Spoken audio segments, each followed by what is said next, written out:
Maggie Holloway pressed her palm against the cold gravestone snow swirling around her pregnant belly and whispered goodbye to the only man who ever loved her. 3 days without food. 2 months alone. One secret growing inside her that would destroy everything if anyone found out. She had nowhere to go, no one to turn to, and winter was just beginning. Welcome to our channel. If you want to follow Maggie's journey to the very end, subscribe now and comment your city below. Let me see how far this story travels. The shovel hit frozen ground, and Maggie Holloway's arms shook from exhaustion. 2 months. 2 months since James fell from that horse and never got up. 2 months of pretending she could survive alone on this godforsaken piece of land he'd called their future. She wiped her face with a trembling hand, not sure anymore if it was sweat or tears freezing on her cheeks. Maggie. She spun around. Pastor William stood at the edge of the small cemetery, his black coat dusted with snow. Pastor. She straightened instinctively, pulling her shawl tighter across her middle. I didn't hear you coming. I reckoned I'd find you here. He stepped closer, his weathered face creased with concern. 3rd time this week, you've visited James's grave. Folks are starting to talk. Let them talk. Now, Maggie. What do they want from me, Pastor? Her voice cracked. My husband's been dead 2 months. Am I supposed to dance at the saloon? Pastor Williams held up both hands. Nobody's saying that, but there's been some discussion at the church meeting last night about your situation. Maggie's stomach tightened. My situation? The Hendersons offered to buy your land. Fair price, they said. Enough for you to go back east, start over with your family. I don't have family back east. James was my family. Then stay in town. Martha Quinn's got a room at her boarding house. You could work for your keep until... Until what? Maggie interrupted. Until I find another husband. Is that what the church decided for me? The pastor's silence told her everything. Maggie turned back to the grave, her jaw tight. Thank you for your concern, Pastor. I'll manage. Will you, though? His voice softened. Winter's coming hard this year. The almanac says it'll be the worst in a decade. A woman alone out there miles from town. He paused. It ain't safe, Maggie. It ain't right. She didn't answer. After a moment, she heard his footsteps retreat through the snow, alone again. That night, Maggie sat by the dying fire in her cabin, hands pressed against her belly. 4 months along now, maybe 4.5. Hard to know for certain without a doctor, and she couldn't see Doc Patterson without the whole town finding out within the hour. A widow, pregnant, no husband to claim the child. She knew exactly what they'd say, what they'd call her. I'm sorry, little one, she whispered to the life growing inside her. I'm so sorry I can't give you better than this. The wind howled outside, rattling the windows James had installed just last spring. He'd been so proud of those windows. Real glass all the way from Denver. We're building something here, Maggie. He'd said, his eyes bright with that dream she'd fallen in love with. Something that'll last. Something we can pass down to our children. Children, he never knew. She'd planned to tell him that night had made his favorite supper and everything. But he'd ridden out to check the fence line and never come back. The Henderson boy found him the next morning, neck broken, his horse grazing peacefully nearby. Just like that. One moment, a future. The next, nothing. Maggie pulled her shawl tighter and made a decision. She couldn't stay here. The supplies were running low, the winter was coming, and her secret wouldn't stay hidden much longer. Tomorrow she'd ride into Stillwater Creek and throw herself on Martha Quinn's mercy. It wasn't much of a plan, but it was all she had. Dawn came, gray and bitter. Maggie packed what little she could carry: James's pocket watch, their wedding photograph, a change of clothes, the small pouch of coins she'd found hidden in his desk. Not much, not nearly enough. She was saddling, her mere fingers numb despite her gloves, when the first real snowflakes began to fall. Just a little snow, she told herself. I can make it. It's only 8 miles. But Montana winter didn't care about her plans. 2 miles out, the snow turned into a wall of white. Maggie couldn't see 10 feet ahead. The wind cut through her coat like it wasn't even there. Her mare Bessie stumbled and whinnied in protest. Come on, girl, just a little further. But she had no idea which direction further even was anymore. The trail had disappeared under the snow. Every direction looked the same white, endless, deadly. Maggie's hands lost feeling first, then her feet. The cold crept up her legs into her chest, wrapping around her heart like a fist. "No," she gasped. "No, not like this. Please God, not like this." Bessie stumbled again, and this time she went down hard. Maggie flew from the saddle, hitting the frozen ground with a force that knocked the breath from her lungs. She lay there, gasping, snow collecting on her face. This is it, she thought. This is how I die, alone in the snow with my baby, and no one will ever know what happened to us. She closed her eyes, and then she heard it. Hoofbeats, coming closer. "Hey! Hey, you there!" A man's voice, deep and urgent, cutting through the howling wind. Maggie tried to respond, but her lips wouldn't move. She felt hands on her shoulders turning her over. A face swam into view. Dark eyes, a strong jaw, a hat pulled low against the storm. Ma'am, can you hear me?" She managed a sound, something between a groan and a word. "All right. You're all right now. I've got you." He lifted her like she weighed nothing, and the last thing Maggie felt before darkness claimed her was warmth. Blessed, impossible warmth. She woke to firelight and the smell of coffee. For a moment, Maggie didn't know where she was. The ceiling above her was rough-hewn timber, unfamiliar. The blanket wrapped around her was thick wool, not her own threadbare quilt. And her boots were gone. She sat up too fast, and the world spun. "Easy now." A man sat by the fire, turning to look at her. He was tall, even sitting down broad-shouldered, with dark hair touched with gray at the temples.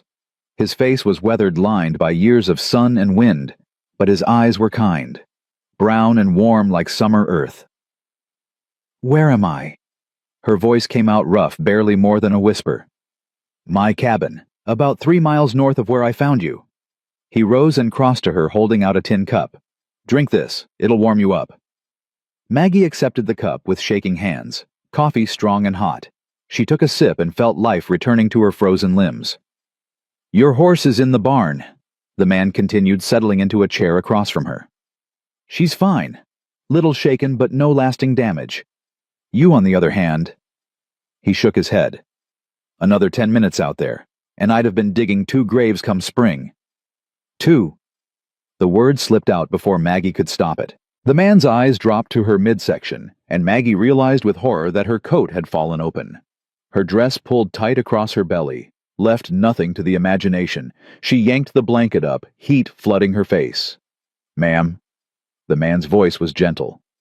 "I ain't here to judge you. Whatever your story is, it's yours to tell or not. I'm just glad I found you in time." Maggie stared at him, waiting for the disgust, the accusation, the assumption that any respectable widow wouldn't be in this condition. It didn't come. "I'm Sam," he said instead. "Sam Brennan. I work as foreman at the Double Diamond Ranch about 10 miles east of here. This is my winter cabin. I use it when I'm checking the range." Maggie. She cleared her throat. Maggie Holloway. Holloway. Sam's brow furrowed.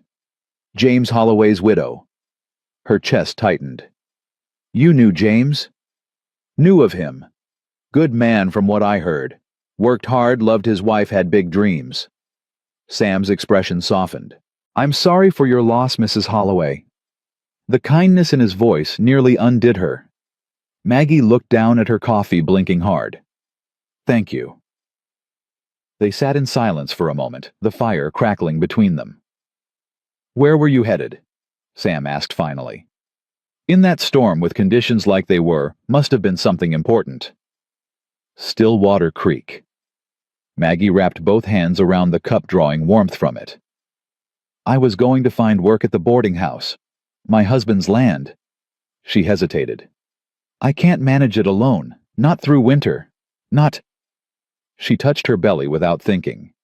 "Not in your condition," Sam finished quietly. Maggie nodded, shame burning in her throat. "Well." Sam stood, moving to the stove where a pot simmered. Storm's not letting up anytime soon. You'll have to stay here tonight, maybe tomorrow too. But soon as it clears, I'll take you into Stillwater myself.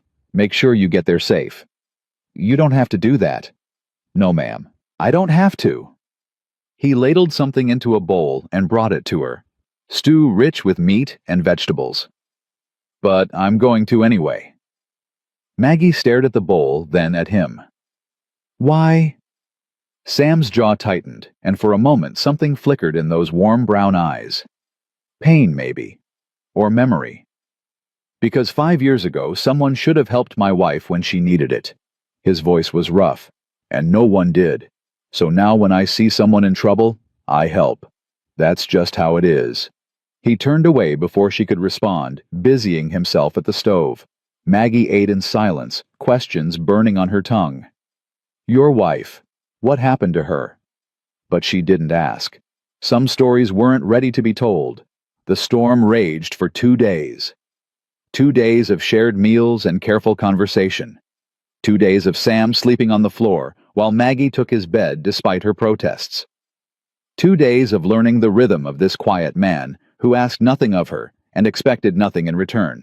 She learned that he hummed while he cooked, that he talked to the horses in the barn like they were old friends, that he kept a worn Bible by his bedside but never mentioned God.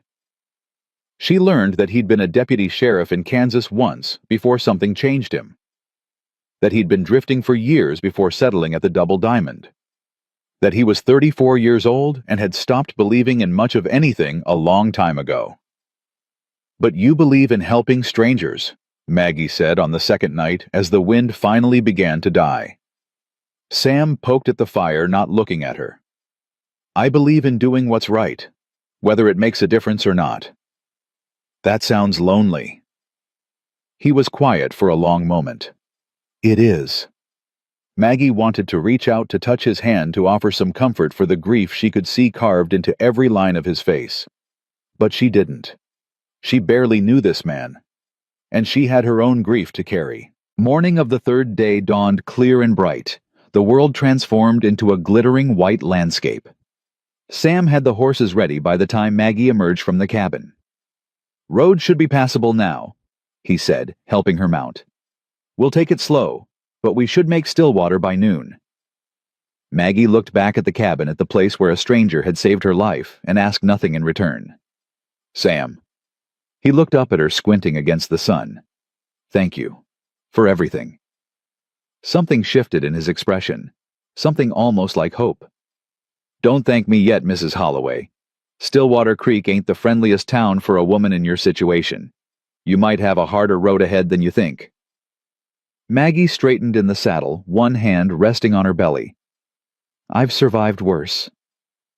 Sam studied her for a moment, then nodded slowly. A smile, the first real smile she'd seen from him, tugged at the corner of his mouth. Yes, ma'am. I reckon you have. They rode toward Stillwater Creek together, two broken people carrying their secrets through the snow. Neither of them knew what waited ahead. Neither of them knew that this frozen morning was just the beginning. But something had shifted. Something had started. And in the vast white silence of Montana, winter hope began to take root. Stillwater Creek emerged from the horizon like a mirage. A cluster of buildings huddled against the cold smoke rising from chimneys into the pale sky. Maggie had passed through once before with James when they'd first arrived in the territory. It had seemed charming then, promising. Now it looked like judgment waiting to happen. There's the boarding house. Sam pointed to a 2-story structure near the end of the main street. Martha Quinn's place. She's particular but fair. If she takes you in, you'll be safe there. If... Sam's jaw tightened. Like I said, this town has its opinions about certain things. They tied the horses outside the boarding house and climbed the steps to the porch. Before Sam could knock, the door swung open. Martha Quinn stood in the doorway, a tall, stern woman in her 60s with steel-gray hair pulled back severely and eyes that could cut glass. She looked from Sam to Maggie, and back again, her expression unreadable. Sam Brennan. Didn't expect to see you in town. Mrs. Quinn. Sam removed his hat. I found this lady stranded in the blizzard. She's looking for work and a place to stay. Martha's gaze fixed on Maggie. It traveled from her face to her midsection, lingering there with unmistakable understanding. Is that so? Maggie lifted her chin. My name is Margaret Holloway. My husband James passed 2 months ago. I need honest work and a roof over my head. I'm willing to do whatever it takes. Martha said nothing for a long moment. The silence stretched heavy and suffocating. Then she stepped back and opened the door wider. Get inside before you catch your death, both of you. We'll discuss terms over tea. Maggie exhaled a breath she didn't know she'd been holding. The boarding house kitchen was warm and smelled of fresh bread. Martha moved efficiently, setting out cups and pouring tea without asking if anyone wanted any. James Holloway. She sat down across from Maggie, her sharp eyes never wavering. I remember him. Came through here about a year ago, didn't he? Full of big plans. Yes, ma'am. And now he's dead, and you're carrying his child, and you've got nowhere to go. It wasn't a question, but Maggie answered anyway. Yes, ma'am. Martha turned to Sam. How'd you find her? Pure chance. I was heading to my winter cabin when the storm hit. Saw her horse go down about 2 miles from the trail. And you brought her here? Yes, ma'am. Martha studied him for a long moment, something unspoken passing between them. Then she turned back to Maggie. I've got rules in this house, Mrs. Holloway. You follow them. We'll get along fine. You break them, you're out.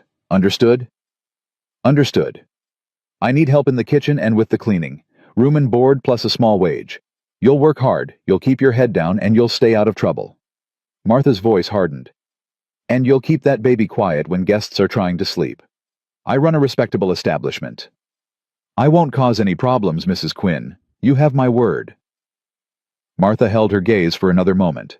Then almost imperceptibly she nodded. All right then. Sam, help her bring her things up to the back room. 2nd floor end of the hall. Mrs. Holloway, you start work tomorrow at 5 in the morning. Yes, ma'am. Thank you. Martha waved a dismissive hand. Don't thank me yet. Winter's long, and this town's got a short memory for kindness and a long one for scandal. You'll find that out soon enough. She rose and left the kitchen, her footsteps echoing on the wooden floor. Maggie looked at Sam. What did she mean by that? Sam's expression was troubled. She meant that people talk, Mrs. Holloway, and in a town this size talk can be dangerous. I'm not ashamed of my baby. I know. He stood picking up her small bag. But not everyone will see it that way. Just be careful. That's all I'm saying. He carried her things upstairs and set them in the small, sparse room that would be her new home. A narrow bed, a washstand, a single window looking out over the snow-covered street. It wasn't much, but it was more than she'd had this morning. Well, Sam stood awkwardly in the doorway, hat in hands. I should get back to the ranch. The boss will be wondering what happened to me. Of course. Neither of them moved. Mrs. Holloway. Maggie. She surprised herself. Please, after everything you can call me Maggie. Something warm flickered in his eyes. Maggie then. I come into town every couple weeks for supplies. If you need anything at all, you just tell Martha to get word to me at the Double Diamond. That's kind of you. It's not kindness. He looked away, jaw tight. It's just, I want to know you're all right. That's all. Maggie felt something shift in her chest. Something dangerous and hopeful and terrifying all at once. I'll be all right, Sam. I always am. He nodded, still not meeting her eyes. I'll see you around then? Yes, I expect you will. He tipped his hat and was gone, his boots heavy on the stairs. Maggie stood at her window and watched him ride away until he was nothing but a dark speck against the endless white. Then she turned back to her bare little room, pressed her hand against her belly, and began to unpack her new life. That night, lying in the narrow bed, Maggie allowed herself to think about him. Sam Brennan. The sadness in his eyes. The gentleness of his hands. The way he'd looked at her, not with judgment, but with understanding. He'd lost someone too. She could see it in every line of his body, every careful word. Don't be foolish, she whispered to herself. You're a widow carrying another man's child. The last thing you need is complications. But as sleep finally claimed her, it was Sam's face she saw. His voice she heard. I want to know you're all right. And despite everything, despite the fear and the grief and the uncertainty of tomorrow, Maggie Holloway smiled. 3 weeks passed and Maggie learned the rhythm of Martha Quinn's boarding house like a second heartbeat. Rise at 4:30. Stoke the fires before the guests woke. Start the coffee mix, the biscuit dough, fry the bacon. Serve breakfast with a smile and lowered eyes. Clear the dishes, scrub the pots, make the bed, sweep the floors. Prepare lunch, prepare dinner. Fall into bed exhausted. Repeat. It was hard work, backbreaking some days. But Maggie welcomed the exhaustion. It left no room for grief, no space for fear, no time to wonder what the future held for a pregnant widow with no family and no prospects. Martha Quinn, for all her sternness, proved to be a fair employer. She didn't ask questions about Maggie's past or comment on her growing belly. She simply expected the work to be done and done well. You've got capable hands, Martha said one morning, watching Maggie knead bread dough with practiced efficiency. Where'd you learn to bake like that? My mother. She died when I was 16, but she made sure I knew my way around a kitchen first. Martha nodded, something softening in her sharp features. Good woman, then. The kind who prepares her children for the worst while hoping for the best. Yes, ma'am. That was her exactly. They worked in companionable silence after that, an understanding forming between them that didn't require words. But if Martha Quinn accepted Maggie without judgment, the rest of Stillwater Creek was not so charitable. It started small. Sideways glances when Maggie walked to the general store for supplies. Conversations that stopped abruptly when she entered a room. Women who crossed to the other side of the street rather than pass her directly. Maggie pretended not to notice, but she noticed. They're talking about me, she said to Martha one evening after the dinner guests had retired to their rooms. I hear them whispering when they think I can't hear. Martha didn't look up from her mending. Let them talk. Words can't hurt you unless you let them. It's not me I'm worried about. Maggie's hand went to her belly. It's the baby. What kind of life will my child have in a town that's already decided we're shameful? Martha set down her needle and thread, fixing Maggie with a steady gaze. Let me tell you something, girl. I've lived in this town for 40 years. I've watched people build each other up and tear each other down. I've seen saints turn into sinners and sinners turn into saints. And you know what I've learned? Maggie shook her head. People's opinions are like the weather. They change with the wind. Today they might look at you and see scandal. But give them time, give them a reason to see different, and they'll forget they ever thought ill of you. Martha picked up her mending again. You just keep your head high and your heart clean. The rest will sort itself out. Maggie wanted to believe her. She truly did. But then Sunday came, and everything changed. Maggie had been avoiding church since her arrival, claiming fatigue or extra work that needed doing. But Martha insisted. You can't hide forever, she said, handing Maggie her good shawl. Besides, people are starting to say you think you're too good for the Lord's house. Better to show your face and let them see you've got nothing to be ashamed of. So Maggie went. The church was a small white building with a modest steeple packed with townspeople in their Sunday finest. Maggie slipped into a back pew, hoping to remain unnoticed. She should have known better. Pastor Williams, the same pastor who'd visited her at James's grave, stood at the pulpit, his eyes scanning the congregation. When they landed on Maggie, something flickered across his face. Surprise, maybe? Or concern. The service began normally enough. Hymns, prayers, scripture readings. Maggie let the familiar rituals wash over her, remembering Sunday mornings with her mother, then later with James. Then Pastor Williams began his sermon. Brothers and sisters, today, I want to talk about sin. Maggie's spine stiffened. Not the obvious sins, not murder or theft or blasphemy. No, I want to talk about the quiet sins, the ones we carry in secret thinking no one can see. His eyes swept the congregation, and Maggie could have sworn they lingered on her. The sin of pride, the sin of deception, the sin of pretending to be something we're not. A woman in the pew ahead of Maggie turned slightly, her gaze dropping to Maggie's midsection before snapping back to the front. Maggie's face burned. God sees all, Pastor Williams continued. He knows our hearts. He knows our secrets. And he calls us to confession, to repentance, to making right what we have made wrong. The service ended, and Maggie tried to slip out quickly, but the crush of people at the door made escape impossible. She found herself face to face with a group of women she recognized from the boarding house wives of local businessmen, pillars of Stillwater Creek society. Mrs. Holloway. The speaker was Eleanor Thornton, wife of the bank manager, her smile sharp as broken glass. We've been wondering when you'd grace us with your presence. Mrs. Thornton.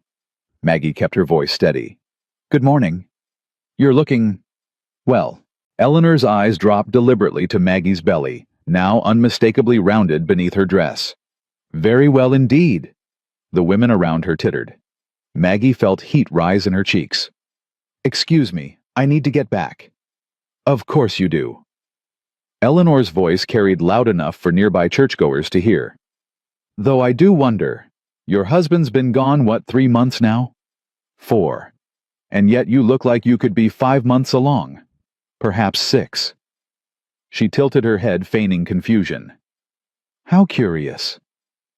The implication hung in the air like poison. My husband was a good man, Maggie said quietly. And this is his child. Anyone who says otherwise is a liar. Eleanor's smile widened. No one said anything, dear. Though I suppose if you feel the need to defend yourself. That's enough. The voice came from behind Maggie, deep and firm. She turned to find Sam Brennan standing there, his expression hard as stone. Mr. Brennan. Eleanor's composure flickered. I didn't see you there. I noticed. Sam stepped forward, positioning himself beside Maggie in a way that felt protective without being possessive. Mrs. Holloway is a widow who lost her husband to a tragic accident. She deserves this town's compassion, not its cruelty. I was merely making conversation. No, ma'am. You were making accusations. There's a difference. Sam's voice was calm, but carried an edge that made Eleanor step back. James Holloway was a good man, and his wife is carrying his child. Anyone who suggests otherwise had better be prepared to answer for it. The women exchanged glances, uncertain how to respond. Now, if you'll excuse us. Sam placed his hand lightly at Maggie's elbow. Mrs. Holloway and I have business to discuss.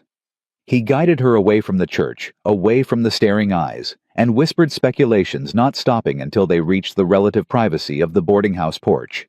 Thank you, Maggie said, her voice shaking despite her efforts to control it. You didn't have to do that. Yes, I did. Sam's jaw was tight, his eyes still hard with anger. People like Eleanor Thornton think their money gives them the right to tear others down. Someone needs to remind them it doesn't. Maggie sank onto the porch bench, suddenly exhausted. It doesn't matter what you said. They've already made up their minds about me. The timing, the circumstances. She laughed bitterly. In their eyes, I'm either a loose woman who betrayed her husband, or a schemer trying to pass off another man's child as his. Either way, I'm ruined. Sam sat down beside her, leaving a respectable distance between them. Is that what you believe, that you're ruined? It doesn't matter what I believe. It's what they believe that determines my life here. And if they're wrong, if James really was the father, which I'm sure he was, does their ignorance change the truth? Maggie looked at him, surprised by the fierceness in his voice. Why do you care so much? You barely know me. Sam was quiet for a long moment, his gaze fixed on the snow-covered street. Because I know what it's like to be judged for something that wasn't your fault. To have people look at you and see only what they've decided you are not who you really are. Your wife, Maggie said softly. You mentioned her before. What happened? Pain flickered across Sam's face, there and gone in an instant. Typhoid fever.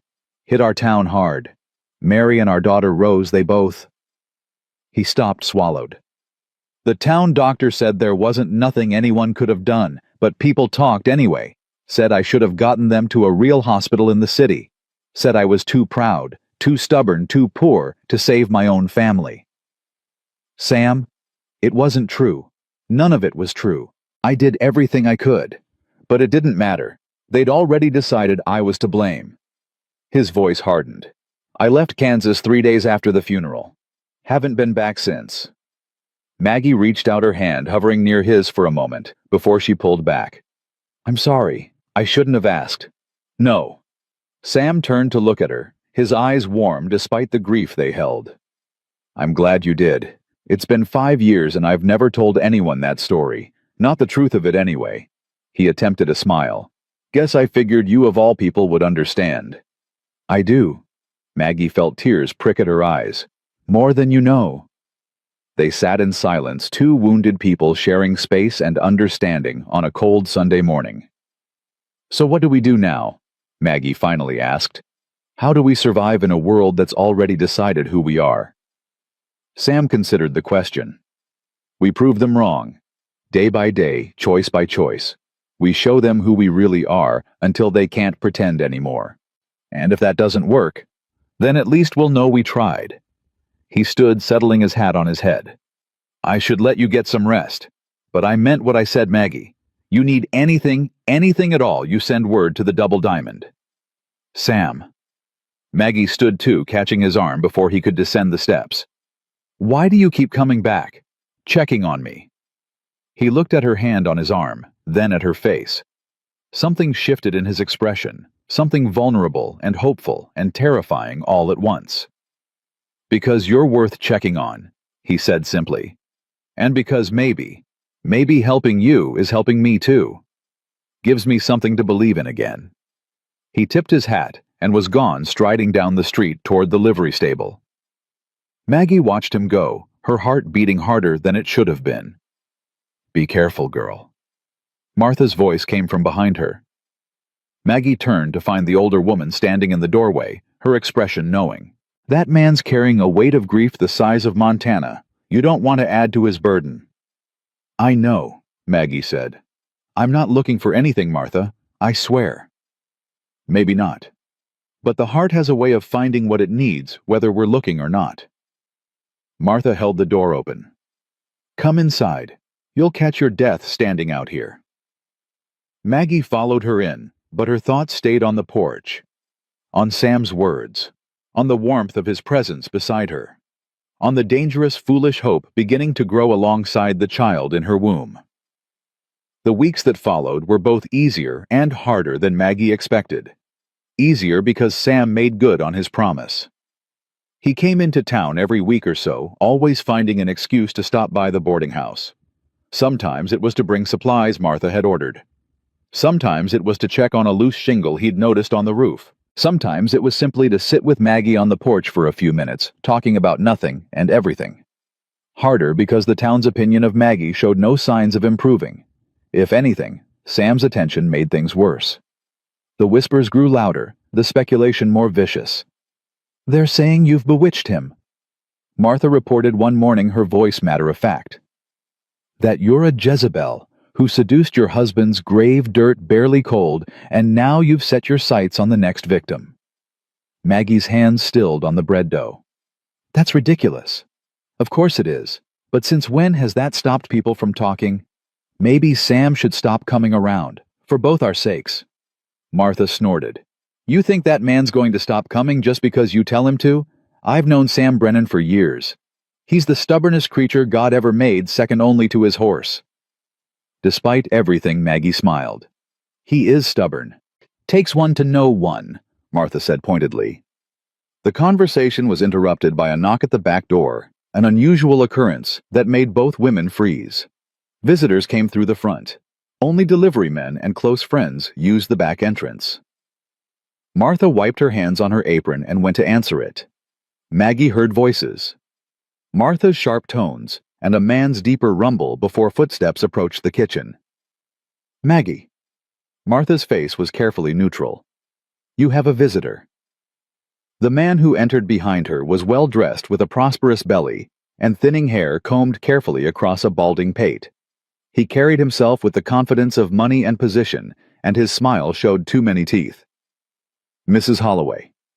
He removed his hat, revealing pale, watery eyes that made Maggie's skin crawl. I'm Henry Lawson. I own the general store here in Stillwater. Mr. Lawson. Maggie nodded politely, keeping the work table between them. How can I help you? Oh, I think the question is how I can help you. He moved closer, his gaze traveling over her in a way that felt like fingers on her skin. I've been watching you these past weeks. Hard-working, humble, bearing your burdens with admirable grace. Maggie said nothing. I lost my wife last year, Henry continued. Left me with 3 young children who need a mother's care. I've been looking for the right woman, and well, he spread his hands. Here you are, alone expecting in need of security. Mr. Lawson, I'm a practical man, Mrs. Holloway. I don't care about gossip. I don't care whose child you're carrying. What I care about is finding a capable wife to run my household and raise my children. He stepped closer still. I can offer you everything you need. A home, respectability, protection from the wagging tongues. And in return, you fulfill your wifely duties. His smile widened. All of them. The implication hung in the air, thick and suffocating. Thank you for your offer, Mr. Lawson.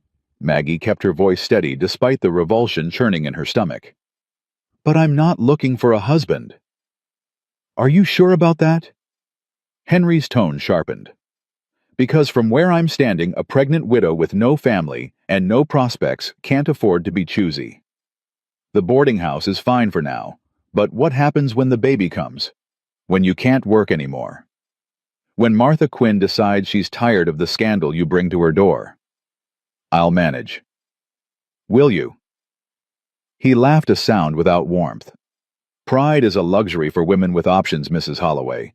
You don't have options. You have me. She said no. The voice came from the doorway, and Maggie's heart leapt as Sam Brennan stepped into the kitchen. His face was hard, his posture coiled with barely contained fury. Henry Lawson turned, his expression shifting from surprise to irritation. This is a private conversation, Brennan. Not anymore. Sam moved to stand beside Maggie, close enough that their shoulders almost touched. The lady gave you her answer. I suggest you accept it. And if I don't, then we're going to have a problem. The 2 men stared at each other, tension crackling between them. Henry Lawson was the wealthier man, the more respectable one. But Sam Brennan had the look of someone who'd faced down worse threats and survived. Finally, Henry broke. He settled his hat back on his head, his smile returning, but colder now, more dangerous. Very well. I can see I've chosen a bad moment. He turned to Maggie. But think about what I've said, Mrs. Holloway. My offer stands. And unlike some people, his gaze flickered to Sam, I can actually give you a future worth having. He left through the back door, closing it with deliberate care. Maggie released a breath she hadn't realized she was holding. Thank you. Again.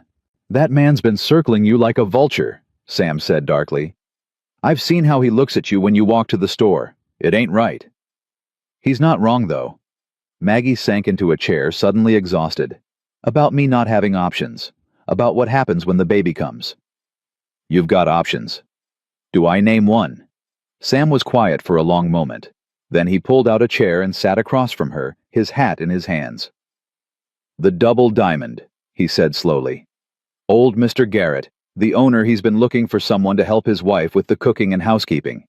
She's been sickly lately, and there's more work than she can manage. It comes with room and board, proper wages, and it's far enough from town that you wouldn't have to deal with folks like Lawson. Maggie stared at him. You're offering me a job at your ranch.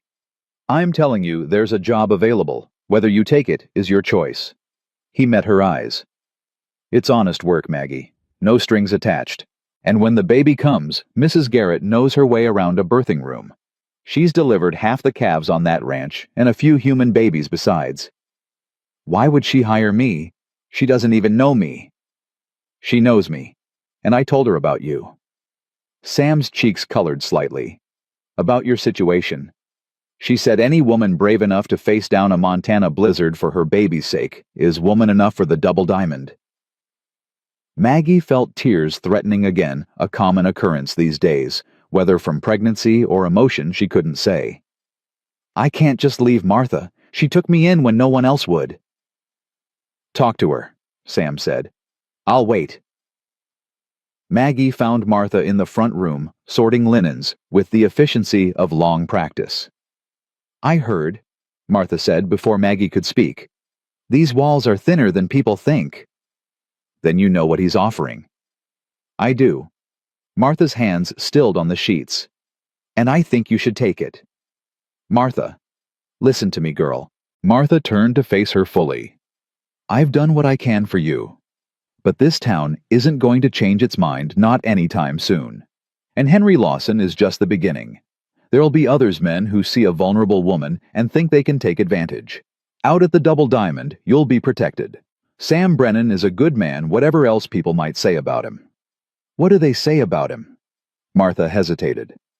"That he's cursed. That everyone he loves dies. That he's got darkness in him that'll never go away." She waved a dismissive hand. "Foolishness, all of it. What he's got is grief, same as you. And maybe grief needs grief to heal. Ever think about that?" Maggie hadn't. But now that Martha said it, the idea lodged in her heart like a splinter.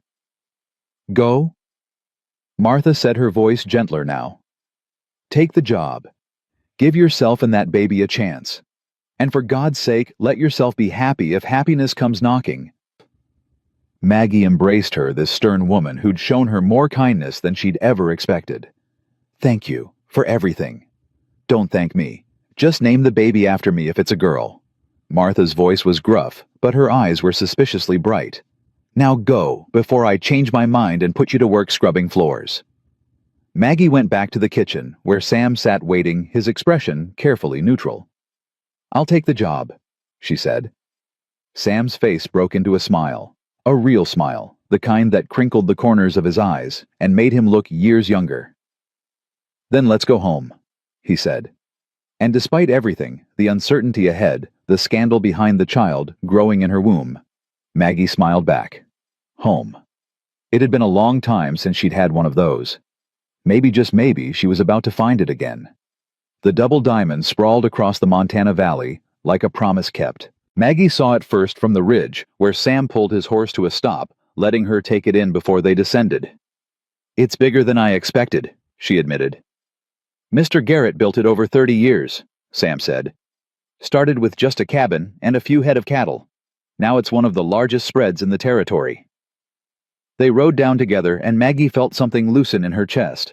Out here, miles from Stillwater Creek and its whispered judgments, she could almost believe in second chances. Clara Garrett met them at the main house, a thin woman in her 50s with kind eyes and hands that trembled slightly as she reached for Maggie's. "So you're the one Sam's been telling me about." Her voice was warm, despite its weakness. "Welcome to the Double Diamond, dear. Lord knows I need the help." "Thank you for giving me this chance, Mrs. Garrett." "Clara, please. We don't stand on ceremony out here." She tucked Maggie's arm through hers and led her toward a small cottage set apart from the bunkhouse. "This'll be your place. Nothing fancy, but it's private and warm. Sam fixed up the stove last week, made sure everything was ready." Maggie glanced back at Sam, who was watching from his horse with an expression she couldn't quite read. "He did that." "Oh, that man's been preparing for your arrival like a mother hen." Clara laughed softly. "Don't tell him I said so. He thinks he's being subtle."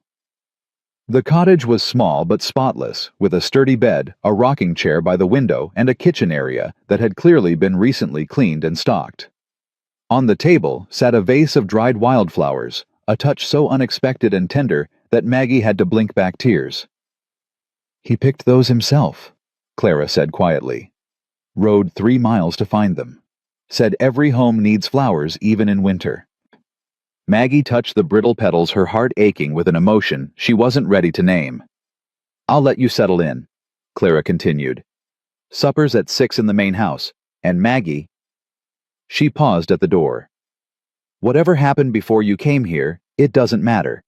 You're one of us now." The door closed, and Maggie stood alone in her new home, one hand on the flowers and the other on her belly. "We're going to be okay," she whispered to her baby. "I think we're finally going to be okay." The first weeks at the Double Diamond passed in a rhythm that felt almost healing.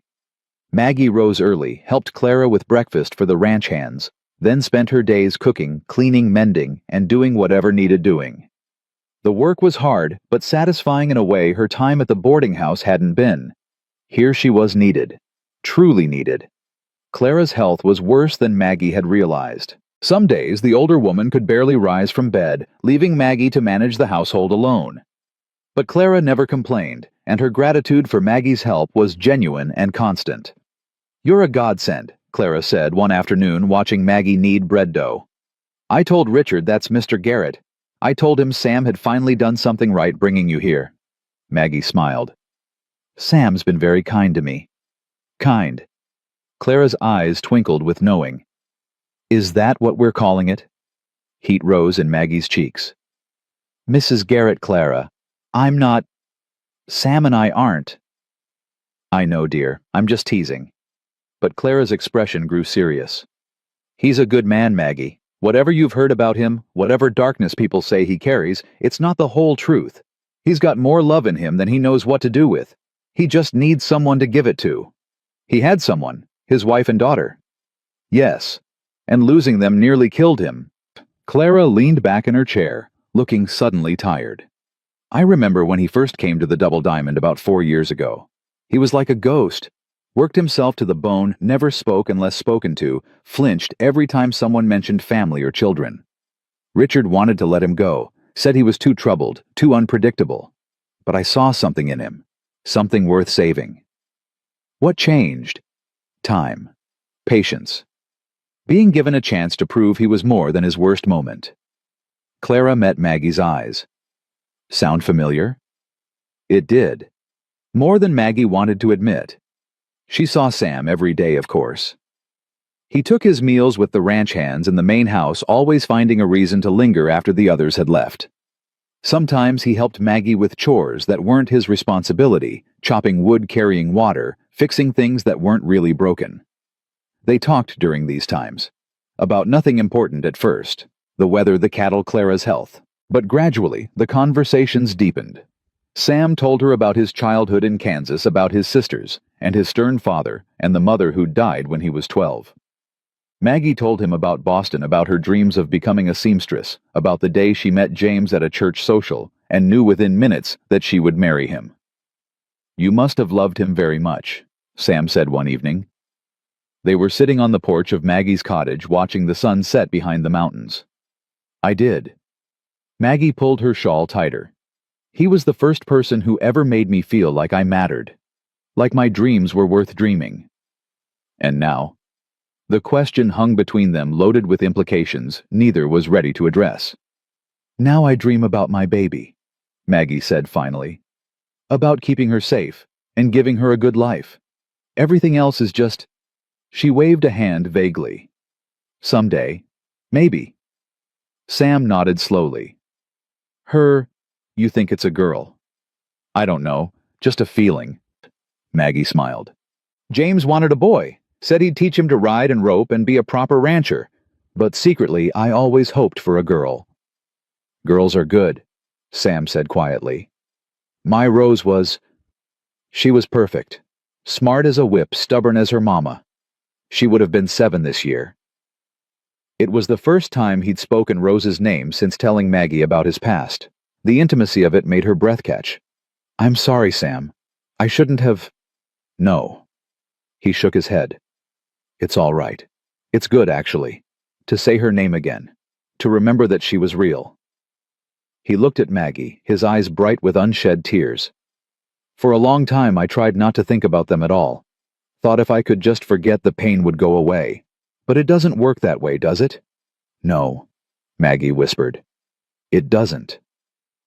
They sat in silence as the last light faded from the sky, two people bound by loss and slowly learning that grief shared becomes somehow bearable. But peace, Maggie was learning, never lasted long. The trouble started on a Sunday afternoon when a wagon from Stillwater Creek arrived at the Double Diamond. Maggie recognized the driver immediately. Henry Lawson, his face set in an expression of false concern. "Mrs. Holloway." He removed his hat as he approached where Maggie stood hanging laundry. "I'd hoped to find you here." Maggie's stomach tightened. "Mr. Lawson, what brings you all the way out here?" "Concern for your welfare, naturally." His smile was as oily as she remembered. When I heard you'd left Martha Quinn's establishment to live on a ranch full of unmarried men, I felt it my duty to check on you. A woman in your condition surrounded by such rough company." He shook his head sadly. "It doesn't look good, Margaret. It doesn't look good at all. I'm perfectly safe here, Mr. Lawson, and my name is Mrs. Holloway." Of course, of course." He stepped closer, lowering his voice. "But surely you must see how this appears. First the scandal of your pregnancy, now this living in a cottage provided by Sam Brennan, a man with his own troubled reputation. People are saying—" "I don't care what people are saying." "Perhaps you should." Henry's mask slipped, revealing the cold calculation beneath. "My offer still stands, Margaret. Marry me, and all of this goes away. The gossip, the judgment, the uncertainty. You'll have a home, a name for your child, a place in society. All you have to do is say yes." "And I've already said no. Nothing has changed." "Hasn't it?" Henry's gaze dropped to her swollen belly. "You're what, 6 months along now, 7? The baby will be here before spring. And when it comes, what then? You think the Garretts are going to keep feeding and housing you when you've got an infant screaming at all hours? You think Sam Brennan is going to stick around when the reality of a squalling baby disrupts his comfortable life? Sam isn't what your husband, your protector, your future—" Henry laughed. "Wake up, Margaret. That man is using you. Whatever kindness he's shown you, it's not for your benefit. It's for his own guilt, his own loneliness, his own needs. And when he's had enough, he'll discard you just like everyone else has." "That's enough." Sam's voice cut through the conversation like a blade. He strode toward them from the barn, his face dark with anger. Henry turned, his expression shifting to something that tried to be friendly, but fell far short. "Brennan, I was just having a friendly conversation with Mrs. Holloway." "Didn't sound friendly to me." Sam positioned himself between Henry and Maggie, his stance protective. "I believe she's already given you her answer, several times now. And I believe this is a free country where a man can speak to a woman without interference. Not when that woman has made it clear she doesn't want to be spoken to. Not when you come onto someone else's property uninvited. And not when I can see you're upsetting her." Sam's voice was low, but carried an unmistakable threat. "Leave, now." Henry's face reddened. "You think you can order me around Brennan? You're nobody. A hired hand with a dead wife and a savior complex. The only reason anyone tolerates you is because old man Garrett needed cheap labor."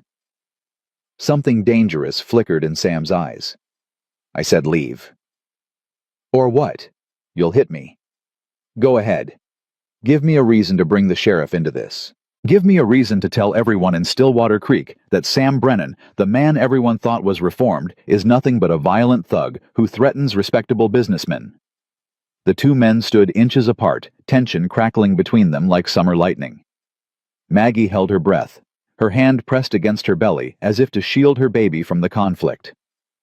"Sam." She touched his arm gently. "Don't. He's not worth it." Sam didn't move for a long moment.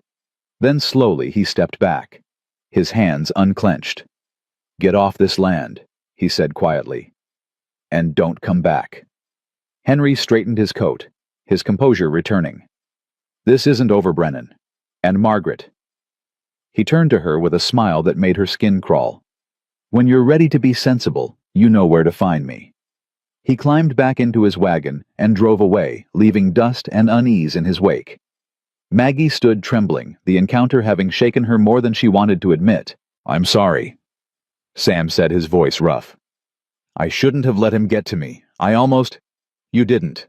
That's what matters." She touched his arm again, feeling the tension still coiled in his muscles. "Sam, what he said about you. About your guilt and loneliness. Is that why you've been helping me?" Sam flinched as if she'd struck him. "Maggie, I need to know. I need to know if this," she gestured between them, "is real, or if I'm just someone you're helping to make yourself feel better about the past." The question hung between them, more dangerous than any threat Henry Lawson could have made. Sam took a long breath. When he spoke, his voice was barely above a whisper. The first time I saw you lying in that snow, I thought you were Mary. For just a second, just one heartbeat, I thought somehow God had given her back to me." He looked at her, his eyes raw with emotion. "But you're not Mary, and what I feel for you isn't about guilt or loneliness or making myself feel better. It's about you, Maggie. Only you." Maggie felt tears sliding down her cheeks. "Sam, I know it's too soon. I know you're still grieving James. I know I've got no right to feel this way about another man's wife, another man's child." His voice broke. "But I can't help it. God help me, I can't help it." He turned and walked away before she could respond, his long strides carrying him toward the barn and the solitude he seemed to need. Maggie stood alone in the winter cold, her hand on her belly, and her heart in chaos. That night she couldn't sleep. Sam's confession played over and over in her mind, tangling with her own confused feelings and the ever-present weight of her grief. Did she love Sam? The question terrified her. James had been dead less than 4 months. 4 months. What kind of woman fell for another man so quickly? What kind of widow betrayed her husband's memory with feelings for someone else? But another voice whispered back. What kind of man rides into a blizzard to save a stranger? What kind of man defends a woman's honor against gossip and threats? What kind of man fills a cottage with wildflowers and never asks for anything in return? The kind of man worth loving, that voice said. The kind of man who deserves to be loved again. She was still wrestling with these thoughts when she heard a soft knock at her door. Maggie pulled on her robe and opened it to find Clara Garrett wrapped in a heavy shawl, her face pale in the moonlight. "Clara, what's wrong? I'm sorry to disturb you, dear, but I think I need—" Clara swayed her hand going to her chest. "Something's not right." Maggie caught her just as her knees buckled, guiding her into the cottage and onto the bed. "Stay here. I'm going to get help." She ran across the frozen ground to the main house, her breath forming clouds in the icy air. Richard Garrett was already at the door, having heard the commotion. "It's Clara," Maggie gasped. "Something's wrong with her heart."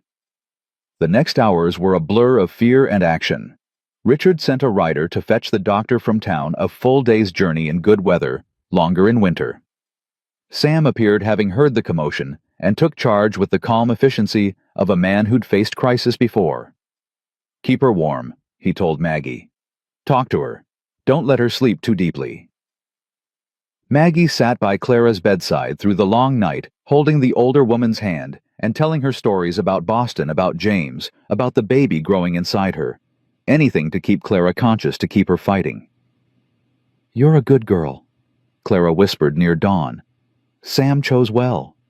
Don't talk. Save your strength. For what I'm dying, Maggie. We both know it." The words hit Maggie like a physical blow. "Don't say that. The doctor's coming. You're going to be fine." Clara smiled weakly. "I'm not afraid. I've lived a good life. Loved a good man. My only regret—" She paused, gathering breath. "My only regret is leaving Richard alone, and leaving you and Sam when things are just beginning. Clara, please, listen to me." Clara's grip tightened with surprising strength. "Don't let fear stop you from living. Don't let grief steal your future. Sam loves you, anyone can see it. And you love him too, even if you're not ready to admit it yet. I don't know what I feel." "Yes, you do. You're just scared." Clara's eyes closed briefly. "Fear is natural. Loss is natural. But love, real love, is worth the risk. Remember that." The doctor arrived at noon, but there was nothing he could do.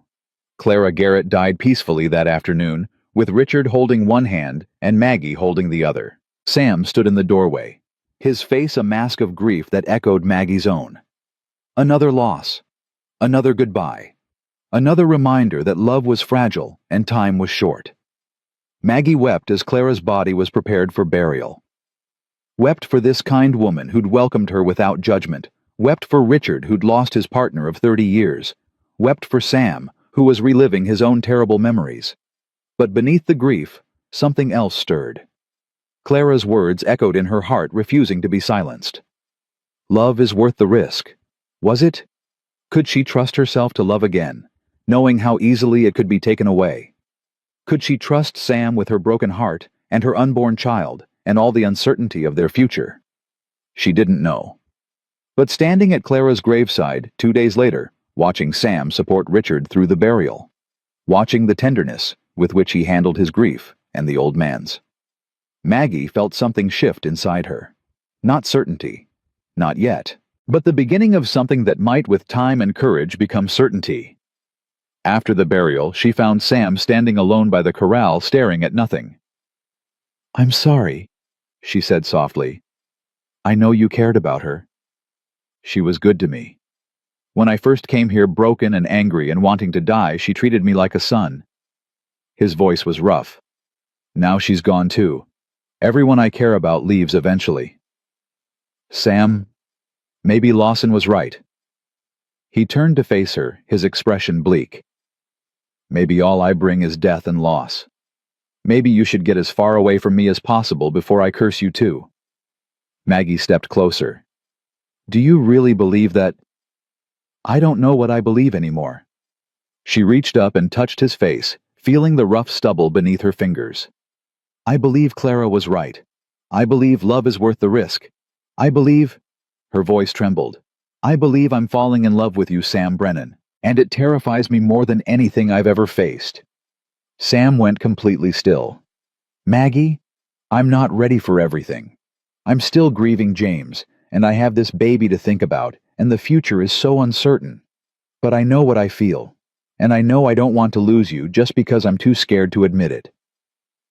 For a long moment, Sam just looked at her. Then slowly, reverently, he pulled her into his arms and held her like she was the most precious thing in the world. "I love you," he whispered against her hair. "I've loved you since you opened your eyes in my cabin and looked at me like I was worth trusting. I'll spend the rest of my life trying to deserve that trust." Maggie held him back, tears streaming down her face. "We'll figure it out together. Whatever comes next, we'll figure it out." They stood there as the winter sun set behind the mountains, two wounded people, choosing hope over fear, choosing love over safety, choosing each other. It wasn't a happy ending. Not yet. There was still grief to process, and a baby to prepare for, and a world that would judge them harshly. But it was a beginning, and for now, that was enough. The weeks following Clara's death brought a quiet transformation to the Double Diamond. Richard Garrett, broken by grief, retreated into himself, spending long hours in the room he'd shared with Clara for 30 years. The ranch hands did their work in somber silence, the loss of their kind-hearted mistress weighing heavy on everyone. And Sam and Maggie, bound now by their confession at the graveside, navigated the delicate territory between friendship and something more. They didn't speak of love again, not directly. But it lived in the small gestures, Sam's hand lingering on Maggie's when he passed her a cup of coffee, Maggie's fingers brushing his sleeve when she thanked him for chopping wood. It lived in the way they found excuses to be near each other, in the conversations that stretched long into the evening, in the comfortable silences that needed no words. Maggie's belly grew rounder with each passing week, the baby making its presence known through kicks and flutters that made her gasp and smile. Sometimes when they sat together on her cottage porch, she would take Sam's hand and place it against her stomach, letting him feel the life moving inside her. "Strong one," Sam said one evening, his palm warm against her dress. "Gonna be a fighter, just like her mama." "Her." Maggie smiled. "You sound pretty certain." "I got a feeling." Sam's eyes met hers, soft with tenderness. "Mary always said I had a gift for knowing things, said it was spooky." "What else do you know?" Sam was quiet for a moment, his hand still resting on her belly. "I know I want to be there when this baby comes. I know I want to help raise her if you'll let me.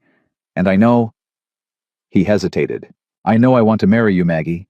Soon as you're ready. Soon as you think it's right." Maggie's breath caught. "Sam, you don't have to answer now. I'm not asking for an answer. I'm just telling you what's in my heart." He lifted her hand and pressed his lips to her knuckles. "Whenever you're ready. I'll wait as long as it takes." She wanted to say yes. In that moment, watching the firelight play across his weathered face, she wanted nothing more than to become his wife. But something held her back, the shadow of James, the fear of moving too fast, the whisper of doubt that said she didn't deserve this happiness. "Soon," she said softly. "Let me have the baby first. Let me know I can be a good mother before I try to be a good wife." Sam nodded, accepting her answer without disappointment. "Soon then. I can live with soon." But fate, it seemed, had other plans. The letter arrived on a gray February morning, carried by a rider from Stillwater Creek. Maggie was hanging laundry when Sam found her, his face pale and his jaw tight. "What is it?" She straightened, alarm spiking through her. "What's wrong?" "Henry Lawson." Sam's voice was flat. "He's been talking to a lawyer in Helena, making claims about your husband's land." "What kind of claims?" "He says James owed him money, a significant debt apparently dating back to before you were married. He's petitioning the court to seize the property as payment." Maggie felt the blood drain from her face. "That's impossible. James never mentioned any debt. He was careful with money, we both were." "I believe you, but Lawson has documents, signed notes, contracts, witnesses who'll swear they saw James borrow the money." Sam's hands clenched at his sides. "Whether they're real or forged, it doesn't matter. He's got enough to make trouble. But the land, I left it. I haven't been back since I came here. Which is exactly why he's making his move now. If you don't contest it, the court will award him the property by default." Sam met her eyes. "I'm sorry, Maggie. I know it's not much, but it's all you have left of James." Maggie pressed her hand against her stomach, her mind racing. The homestead. The place where she and James had built their dreams. The land her child should have inherited. "I have to go back," she said. "I have to fight this. In your condition, the baby could come any day now." "I don't care." Maggie's chin lifted, determination hardening her voice. "I won't let Henry Lawson steal my husband's legacy. Not without a fight." Sam studied her for a long moment, then nodded slowly. "Then I'm coming with you. We'll leave at first light." They reached Stillwater Creek 2 days later, having traveled slowly to accommodate Maggie's advanced pregnancy. The journey was difficult, cold, uncomfortable, punctuated by frequent stops, when Maggie's back ached too badly to continue, but she refused to turn back. The town had changed in the months since she'd left, or maybe it was just her perception that had changed. The buildings looked smaller, meaner. The faces of the people they passed held no welcome, only wary curiosity, and in some cases, open hostility. Martha Quinn met them at the boarding house door, her expression a mixture of relief and worry. "Thank God you're here. I sent word soon as I heard what Lawson was planning." She ushered them inside, casting nervous glances at the street. "The whole town's been talking about it. Half of them think you're a fool for coming back, and the other half think you should have stayed to defend your claim in the first place." "What about the other half?" Maggie asked. "There ain't another half-child. That's just people for you all opinions and no sense." Martha helped Maggie into a chair, her hands gentle despite her sharp words. "You look ready to pop. When's that baby due?" "Another 3 weeks, maybe 4. Martha's eyes narrowed. "I've seen enough pregnant women to know that babies come when they're ready, not when we expect them. You shouldn't be traveling in your condition." "I had to come. Lawson is trying to steal everything James worked for." "I know. And I know you've got more spine than sense. You proved that the first time you showed up here, half-starved and stubborn as a mule." Martha's voice softened. "But this fight isn't just about land anymore, Maggie. It's about power. Lawson wants you humiliated, dependent, broken. He wants you to have no choice but to come crawling to him." "Then he doesn't know me very well." "No." Martha almost smiled. "I don't suppose he does." The hearing was scheduled for the following afternoon before Judge Patterson, Doc Patterson's brother. As it turned out, a portly man with a reputation for fairness and a weakness for whiskey. Maggie spent the morning preparing, going over the few documents she had with Sam and Martha, trying to remember every conversation she'd ever had with James about money and debts and their financial situation. "He never mentioned owing anyone," she insisted. "We lived frugally, saved every penny we could. James was proud that we didn't owe a single cent to anyone. Then either Lawson is lying outright or someone forged those documents, Sam said grimly. Neither would surprise me. Can we prove it? I don't know, but we're going to try.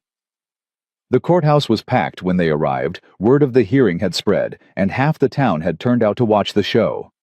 Maggie felt the weight of every stare as she walked down the aisle, Sam's steadying hand at her elbow.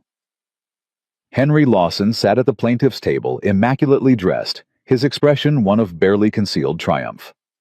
When he saw Maggie, he smiled a cold, reptilian smile that made her skin crawl. Mrs. Holloway. He inclined his head in mock courtesy. I'm so glad you could join us. I was afraid you might not come. I wouldn't miss it, Maggie replied coolly. I've been looking forward to watching you explain how my husband apparently owed you money he never mentioned to his own wife. Perhaps he didn't want to worry you. Some men are protective that way. And some men are liars. Before Lawson could respond, Judge Patterson called the hearing to order. The courtroom fell silent as the proceedings began. Lawson presented his case first, producing a series of documents he claimed proved James Holloway had borrowed $300 from him 2 years earlier, a substantial sum that, with interest, now exceeded the value of the homestead itself. These notes are signed by James Holloway, Lawson said, handing the papers to the judge. Witnessed by 2 upstanding citizens of this community. The debt is clear, Your Honor. Mrs. Holloway's refusal to acknowledge it is simply denial. Judge Patterson examined the documents, his brow furrowed. These appear to be in order. Mrs. Holloway, what is your response? Maggie stood, her hands trembling despite her determination to appear calm. Your Honor, in the 2 years I was married to James Holloway, he never once mentioned any debt to Mr. Lawson. We discussed our finances regularly. We kept careful records. There was never any indication that he owed anyone money. With respect, Your Honor, Lawson interjected smoothly, Mrs. Holloway's ignorance of her husband's debts doesn't negate their existence. Many men keep financial matters from their wives. Not James, Maggie insisted. He believed in partnership. He told me everything. Everything. Lawson's smile widened. Did he tell you about the gambling Mrs. Holloway? The cards he played at the saloon in Helena during his supply trips? The debts he accumulated trying to win back what he'd lost? Murmurs rippled through the courtroom. Maggie felt the floor shift beneath her feet. That's a lie. Is it? Lawson produced another document. This is a statement from the proprietor of the Golden Nugget Saloon in Helena. He'll testify that James Holloway was a regular customer and that he lost significant sums at the poker tables on multiple occasions. That's impossible. Perhaps your husband wasn't the man you thought he was, Mrs. Holloway. Perhaps he had secrets. We all do, don't we? Lawson's gaze dropped meaningfully to her swollen belly. Some more than others. The implication was clear. The courtroom buzzed with whispered speculation. Maggie opened her mouth to respond, but Sam was already on his feet. Your Honor, I'd like to speak on Mrs. Holloway's behalf. Judge Patterson raised an eyebrow. And you are Sam Brennan, foreman at the Double Diamond Ranch, and a friend of the Holloway family. A friend. Lawson's voice dripped with insinuation. How touching. Mr. Brennan, do you have evidence to present? The judge asked, ignoring Lawson's comment. Not evidence, Your Honor, but I have questions. Sam stepped forward, his presence commanding, despite his simple clothing. Mr. Lawson, you claim James Holloway owed you $300. That's a significant sum. Why did you wait until after his death to collect? Lawson's smile flickered. Out of respect for a grieving widow, of course. I had hoped Mrs. Holloway would settle the debt privately without the need for legal intervention. Yet you never approached her directly with these documents until she rejected your marriage proposal. Twice. A murmur ran through the courtroom. Judge Patterson leaned forward with interest. What marriage proposal? The judge asked. Mr. Lawson has repeatedly asked Mrs. Holloway to marry him. Sam continued, his voice steady. She refused each time. And now suddenly he produces documents claiming her husband owed him a debt that, if valid, would strip her of her only remaining property and leave her with no options. That's a serious accusation. Judge Patterson said, looking at Lawson. "Are you suggesting these documents are fraudulent?" "I'm suggesting the timing is suspicious, Your Honor. I'm suggesting that a man who wants a woman badly enough might manufacture reasons to make her dependent on him. And I'm suggesting that before this court rules on the validity of these claims, Mrs. Holloway deserves the chance to have the documents examined by an independent expert." Judge Patterson considered this for a long moment. "Mr. Lawson, do you have any objection to an examination of these documents?" For the first time, something like uncertainty crossed Lawson's face. The documents are genuine, Your Honor. Any examination will only confirm that." "Then you have nothing to worry about." The judge set down the papers. "I'm postponing this hearing for 2 weeks. That should give Mrs. Holloway time to have these documents reviewed and prepare a proper defense. In the meantime, the property remains in her name, and no action may be taken against it." "Your Honor," Lawson began. "My decision is final, Mr. Lawson. Court is adjourned." The gavel came down, and Maggie nearly collapsed with relief. Sam caught her arm, steadying her. "It's not over," he murmured. "But we bought some time." "Time for what?" "We don't have anyone who can examine those documents." "No, but I know someone who might. Someone from my past in Kansas." Sam's expression was troubled. "I'll need to send a telegram. If he's still alive and if he's willing to help." "Who is he?" "His name is Thomas Reed. He was a clerk at the courthouse in Lawrence, a genius with documents. He could spot a forgery at 20 paces.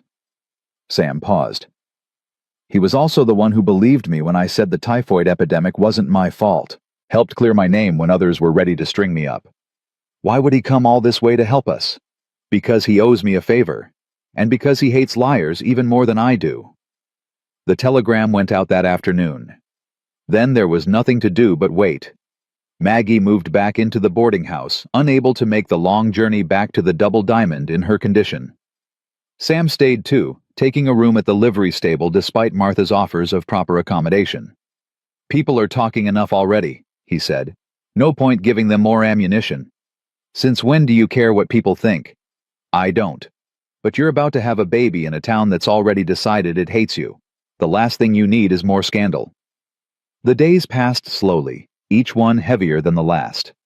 Maggie's due date came and went with no sign of the baby. Her back ached constantly now, her ankles swollen, her sleep fitful, and interrupted by the child's movements inside her. And still no word from Thomas Reed.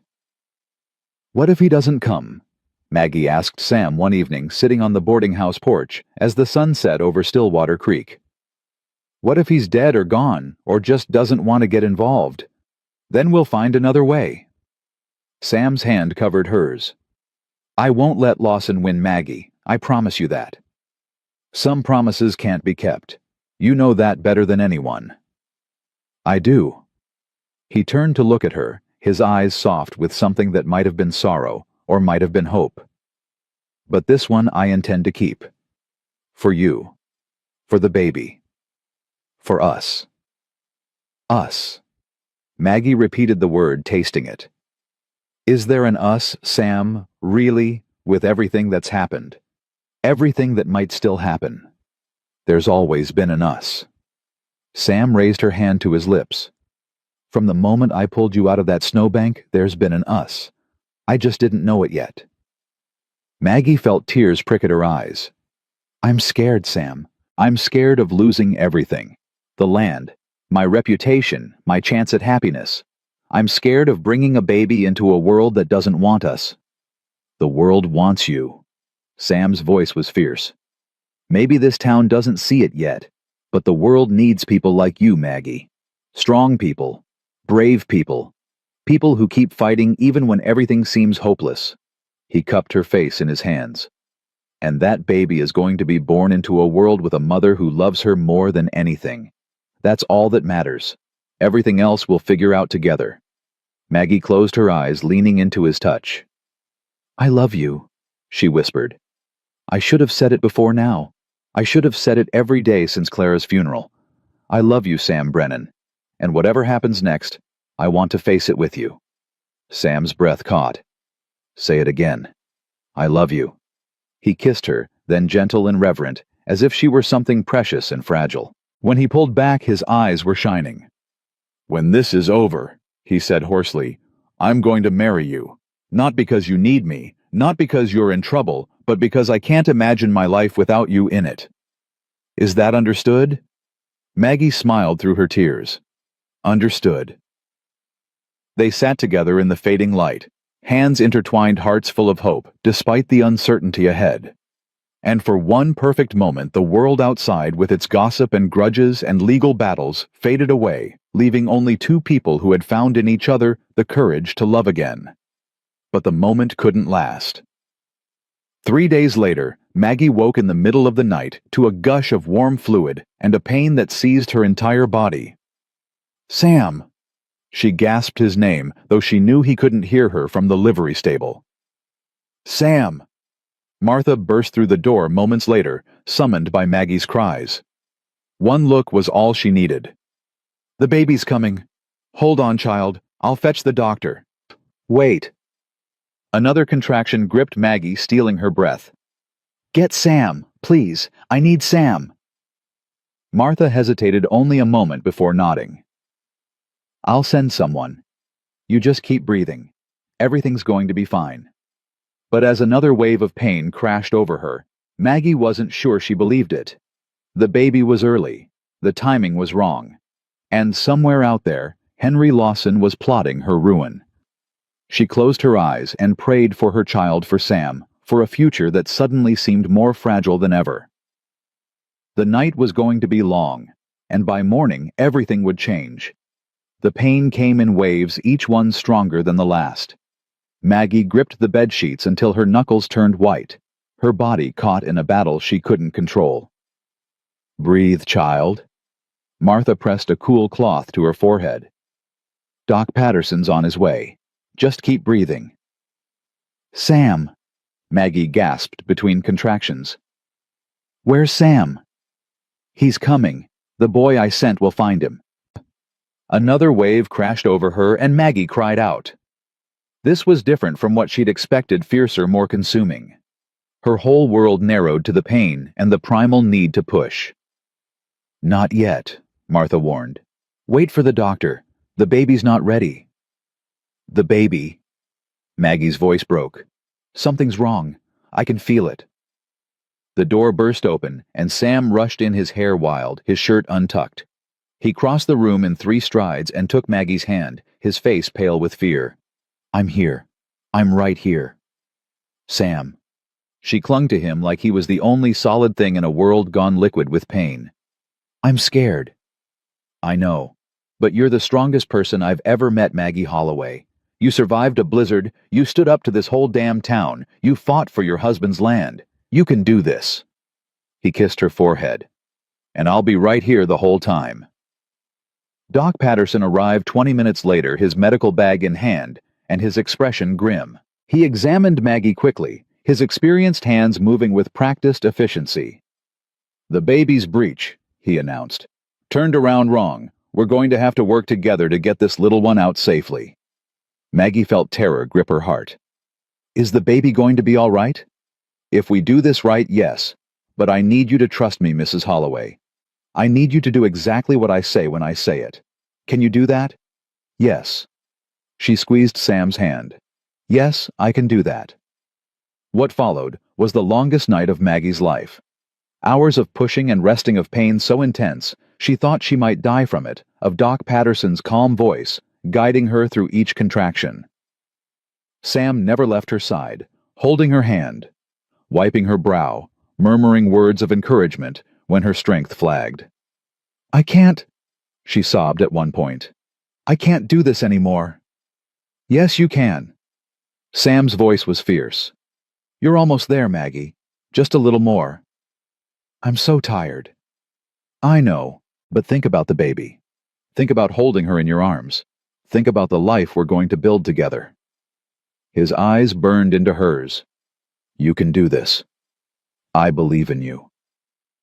Something shifted inside Maggie, not physically, but somewhere deeper. A well of strength she didn't know she had. She gripped Sam's hand harder and pushed with everything she had left. And then, just as dawn began to pink the sky outside her window, she heard a thin, wavering cry that grew stronger with each breath. "It's a girl." Doc Patterson announced, his weathered face breaking into a smile. "A beautiful, healthy girl." He placed the baby in Maggie's arms, and the world stopped. She was perfect. Tiny fingers, a rosebud mouth, a dusting of dark hair. She looked up at Maggie with unfocused eyes that would someday be blue or brown or green, and Maggie felt her heart crack open and rearrange itself around this new, fierce love. "Hello, little one," she whispered, tears streaming down her face. "Hello, my darling girl."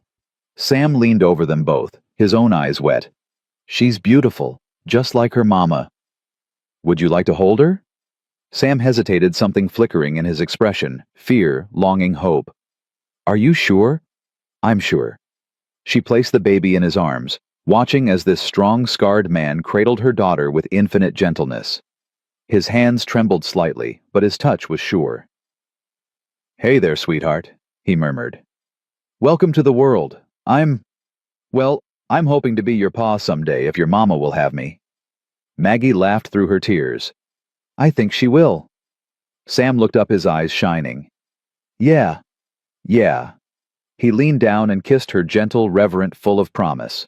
The baby gurgled between them as if giving her blessing. "What are you going to name her?" Martha asked from the doorway, her sharp features softened by the morning light. Maggie considered for a moment. "Clara," she said finally. "Clara Rose Holloway, after the woman who gave me a home and the daughter Sam lost." Sam made a choked sound, his arms tightening around the baby. "Maggie, is that all right?" "It's more than all right." His voice was rough with emotion. "It's perfect."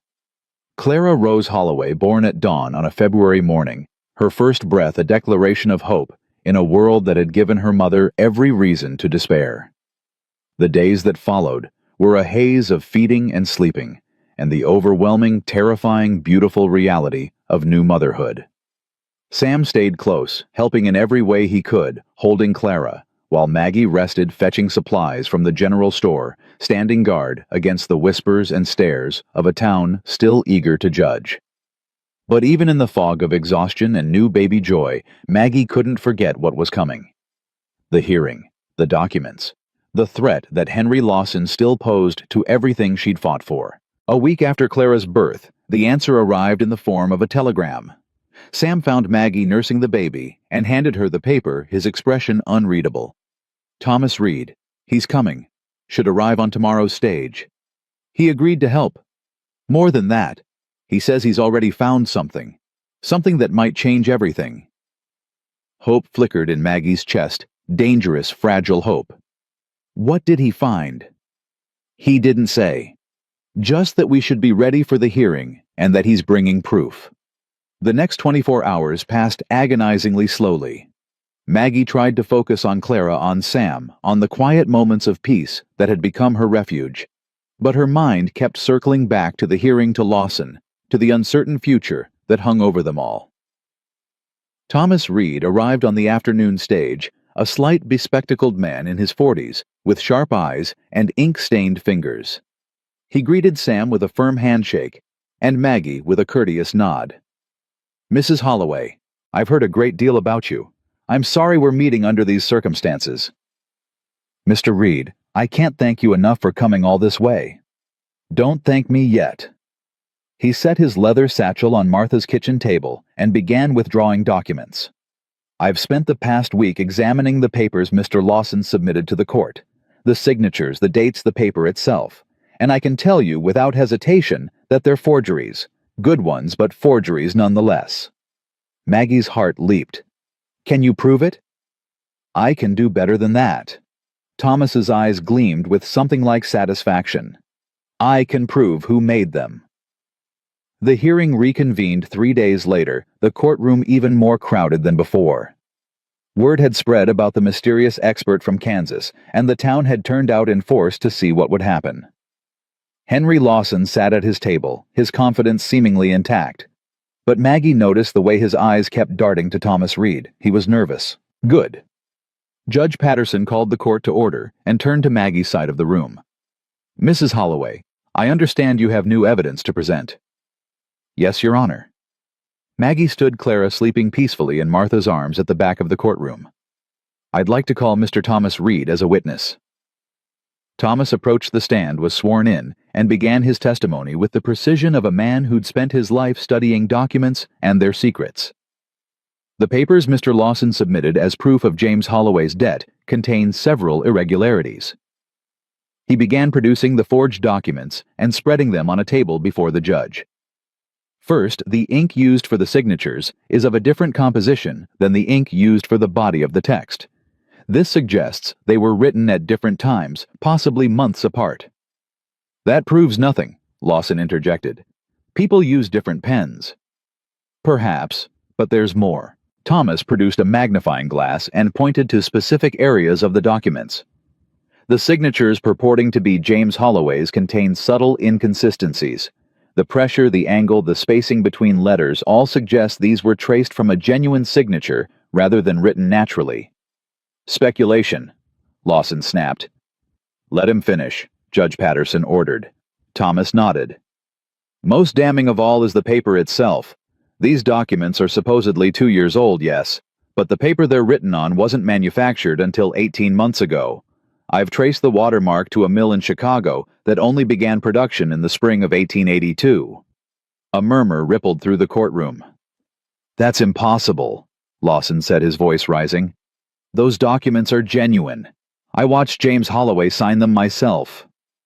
Then you're either mistaken or lying, Mr. Lawson, because the physical evidence tells a different story. Thomas paused, letting his words sink in. And there's one more thing, Your Honor. I believe I can identify the person who actually created these forgeries. Silence fell over the courtroom like a held breath. In my examination, I noticed certain distinctive characteristics in the handwriting, the formation of specific letters, the pressure patterns, the angle of the strokes. These characteristics are unique to each individual, like a fingerprint. Thomas pulled out another document. This is a sample of Mr. Lawson's own handwriting obtained from public records in this very courthouse. The same distinctive characteristics appear in the forged sections of the debt documents. The courtroom erupted. Judge Patterson banged his gavel repeatedly, trying to restore order. Mr. Lawson, the judge said when the noise finally died down, do you have anything to say in response to these allegations? Lawson had gone pale, sweat beading on his forehead. This is preposterous. I'm a respected businessman. I would never. You would never what? Sam stood, his voice cutting through the chaos.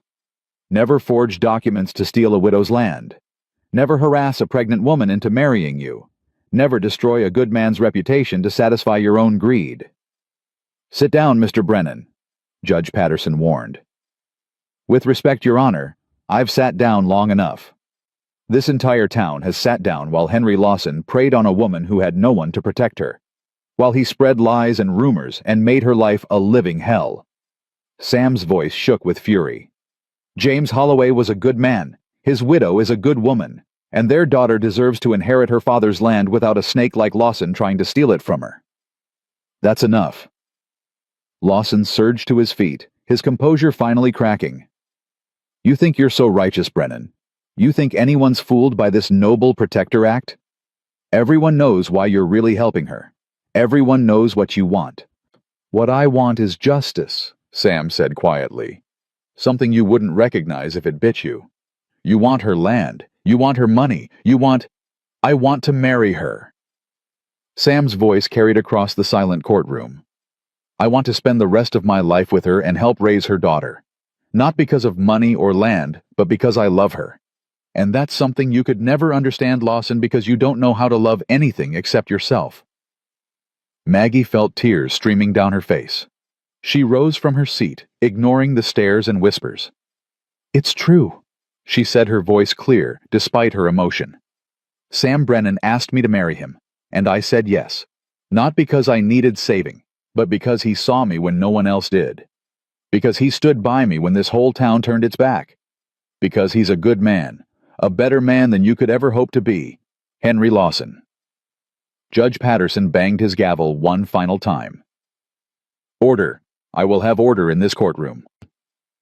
The noise subsided slowly. The judge looked from Lawson to Maggie to Sam, his expression grave. Based on the testimony presented today, I find the debt documents submitted by Mr. Lawson to be fraudulent. The claim against the Holloway property is dismissed. He turned to Lawson, his voice hardening. Mr. Lawson, you will remain in custody, pending a full investigation into forgery charges. This court is adjourned. The gavel came down, and Maggie felt her knees buckle. Sam caught her, holding her close, as the courtroom dissolved into chaos around them. It's over, he murmured against her hair. It's finally over. Is it? Maggie pulled back to look at him. Did you mean what you said about marrying me? Every word. Sam cupped her face in his hands.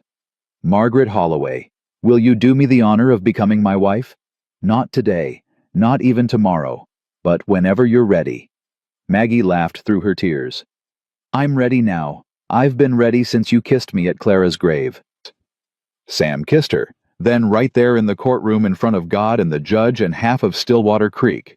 And when he pulled back, his eyes shining with tears and joy and hope, Maggie knew that everything, every hardship, every loss, every moment of despair had led her to this. To him, to them, to the family they would build together. They were married 2 weeks later in the small church where Eleanor Thornton had tried to humiliate her and Pastor Williams had preached about hidden sins. This time the church was filled with different energy, Martha Quinn dabbing at her eyes in the front pew. Richard Garrett having made the long journey from the Double Diamond to give Maggie away.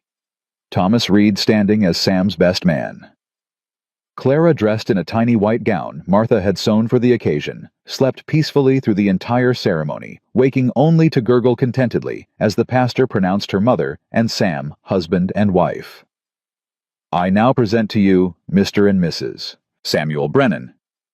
Sam turned to face the congregation, Maggie on his arm, and something shifted in the room. The people who had whispered about her, judged her, tried to destroy her. They were watching now with different eyes. Some with shame, some with grudging respect, some perhaps with the beginning of acceptance. It didn't matter anymore. Maggie had found her place not in their approval, but in her own strength, in Sam's love, in the family they had chosen to become. After the ceremony, they stood on the church steps as the townspeople filed past. Some offered genuine congratulations, others simply nodded awkwardly. But one encounter stood out. Eleanor Thornton approached, her face a complicated mix of emotions Maggie couldn't quite read. Mrs. Brennan, she said stiffly. I wanted to say. Maggie waited, prepared for another barb, another judgment. But Eleanor surprised her. I was wrong about you. About a lot of things. She glanced at Clara in Maggie's arms. I hope you'll be very happy. It wasn't an apology exactly, but it was close enough. Thank you, Mrs. Thornton, Maggie said simply. I intend to be. They returned to the Double Diamond that spring when the snow had melted and the valleys were beginning to green. Richard Garrett had offered them a parcel of land adjacent to the main ranch, a wedding gift, he said, and a thank you for everything Maggie had done for Clara in her final days. Sam built them a house there with his own hands and the help of the ranch hands who had come to respect and admire both him and his new bride. It wasn't grand, but it was solid and warm and filled with love. On the day they moved in, Maggie stood on the porch with Clara in her arms, watching Sam hang a sign above the door. What's that? She asked. Something I've been working on. Sam stepped back to reveal the carved wooden letters, the Brennan Place. I thought we should make it official, he said, his arm coming around her shoulders. This is our home now, ours and Clara's and any other children God might bless us with. Other children? Maggie smiled up at him. Getting ahead of yourself, aren't you? Maybe. He kissed her forehead. But I figure after everything we've been through, we're allowed to dream big. Maggie leaned into him, feeling the solid warmth of his body, the steady beat of his heart. In her arms, Clara cooed and reached toward her father, her tiny fingers grasping at his shirt. I used to think my story ended when James died, Maggie said softly. I thought I was just surviving after that, waiting for the end. And now? Now I know better. That wasn't the end. It was just the middle. The hard part that you have to get through to reach the good part. She looked up at Sam, her eyes bright with tears and joy. This is the good part, Sam. You and me and Clara and whatever comes next. This is the life I was meant to have. Sam held her closer, his voice rough with emotion. I love you, Margaret Brennan. Today and tomorrow and every day after. I love you too, Samuel Brennan. More than I ever thought I could love anyone again. They stood together on the porch of their new home, watching the sun set over the mountains, their daughter nestled between them. Behind them lay grief and struggle, and a town that had nearly broken them. Ahead lay uncertainty, as it always did. But in this moment, there was only peace, only hope, only love. Clara stirred in Maggie's arms, her eyes fluttering open to gaze at her parents with the untroubled trust of a child who has never known anything but safety. Welcome home, little one, Maggie whispered. This is where you belong. Sam tightened his arms around his family, his heart full to bursting with a joy he'd thought he would never feel again. Once he had been a broken man who'd lost everything, a wanderer with no hope and no home, a ghost haunting his own life. Now he was a husband, a father, a man with roots sunk deep into Montana soil and a future stretching bright before him. The road that brought them here had been long and hard paved with loss and loneliness, and the cruel judgments of people who couldn't see past their own prejudices. But every step of that journey had led to this porch, this sunset, this woman and child who had given him back his life. Some stories ended in tragedy. Some ended in bitterness and regret. But this one, this story of a pregnant widow and a wounded cowboy and a baby born in the midst of a storm, this one ended in redemption, in family, in love. And as the last light faded from the Montana sky and the stars began to emerge one by one, Sam Brennan made a silent promise to the woman in his arms and the child she held. He would spend every day of his life earning this happiness, protecting this family, building something that would last long after he was gone, because that was what love meant. Not grand gestures or pretty words, but the quiet commitment to show up day after day and do the work of building a life together. Maggie turned her face up to his, her eyes reflecting the starlight, and smiled. Take us inside, she said softly. Take us home. Sam Brennan did exactly that, and in a small house on the Montana frontier, a family began.